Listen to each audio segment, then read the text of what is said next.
World leaders involved in the G20 summit have already arrived in New Delhi, India, but among the top leaders notably absent was Chinese President Xi Jinping, who reportedly skipped the big event and will be represented by Premier Li Chiang. Kai Vilan has the details. As the G20 summit draws near, Xi visited flood-affected villagers of Shaanxi City in northeast China's Heilongjiang province. Xi was seen walking into the fields of Langwangmiao village on Thursday to check how rice plants were affected by the floods. He also checked damaged houses and reconstruction of infrastructures while walking in the village streets. The Chinese president was also seen talking to the villagers to learn the losses of their supply of daily needs. He then encouraged them to bolster their confidence to overcome difficulties and resume normal work and life sooner. The province of Heilongjiang was said to be China's biggest grain producer. CCTV Plus reported that the devastation affected 17 townships, 161 villages, and 23 communities citywide. Some 28,500 households, amounting to 79,000 people, suffered damage, with almost 5,000 homes wrecked, 27,640 hectares of grain crops ruined, including 24,680 hectares that were completely destroyed. Meanwhile, the Chinese government said recovery efforts and reconstruction are in full swing. Kai Vilan reporting SMNI News. Hong Kong witnessed its highest hourly rainfall not seen in about 140 years. The record-breaking rain affected day-to-day life due to widespread flooding across the city.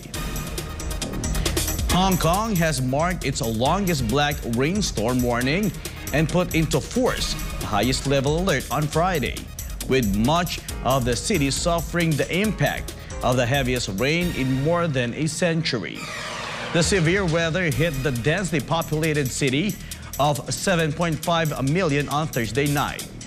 As of Friday morning, authorities urged the public to seek safe shelter as the flash floods forced authorities to suspend schools and submerge metro stations, which trapped drivers on roads. The Hong Kong Observatory recorded an hourly rainfall of 158.1 millimeters just before midnight on Thursday, making it the highest on record since 1884. The extreme conditions caught residents by surprise as it happened just days after Hong Kong witnessed its strongest typhoon in 5 years.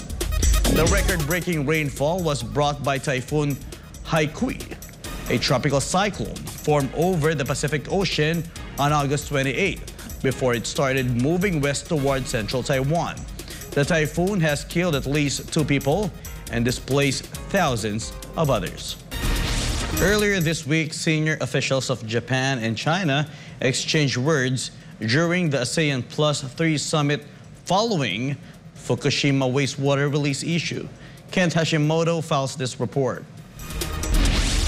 Amid growing tensions, Japan and China exchanged words regarding the ban that Beijing is now implementing on all Japanese seafood imports following the release of treated radioactive water from the Fukushima nuclear power plant. Japanese Prime Minister Fumio Kishida earlier called on Beijing to take action based on scientific reasoning and called on Chinese Premier Li Chiang to abolish Beijing's import ban on Japanese seafood. In the middle of the meeting of Japan, China, and South Korea at the ASEAN Plus 3 summit in Jakarta said it will continue providing information about wastewater discharge. Chinese Premier Li Chiang called on Japan to be responsible for its step and consult its neighboring countries first. According to Li, the disposal of nuclear contaminated water is a great threat to the global marine ecological environment and human health. The summit was the first multilateral gathering attended by both Japanese and Chinese leaders since Japan began to discharge its wastewater. Kishida emphasized that Japan is sure to follow the global community understanding regarding the safe water release. Ijo Nihon kara Noshimoto Kento deshita. SMNI News, Japan.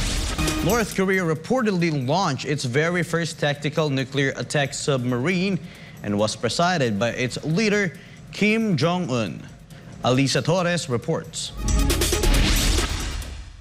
North Korea has announced that it has launched a nuclear attack submarine after several years of development, something South Korea criticized and stated that it was not operating normally. Kim Jong-un attended the launching ceremony of the said vessel on Wednesday and said it was a good start to building a navy capable of repelling the United States and South Korea. According to Pyongyang State Agency (KCNA), the submarine was designed to launch nuclear weapons from underwater, but it is not clear how many missiles it can carry and fly. Reports say this would strengthen North Korea's nuclear deterrence because it could fly after avoiding a nuclear attack on the ground. Kim meanwhile stated that the submarine will perform its combat mission as one of the core underwater offensive means of the naval force of North Korea. Pyongyang now plans to expand its submarine capabilities in the country and build nuclear-powered vessels in the future. The new submarine is named Hero Kim Kun-ok in honor of a historical figure in North Korea, and analysts first discovered signs that it was under construction in 2016. Reporting, this has been Alisa Torres, SMNI News.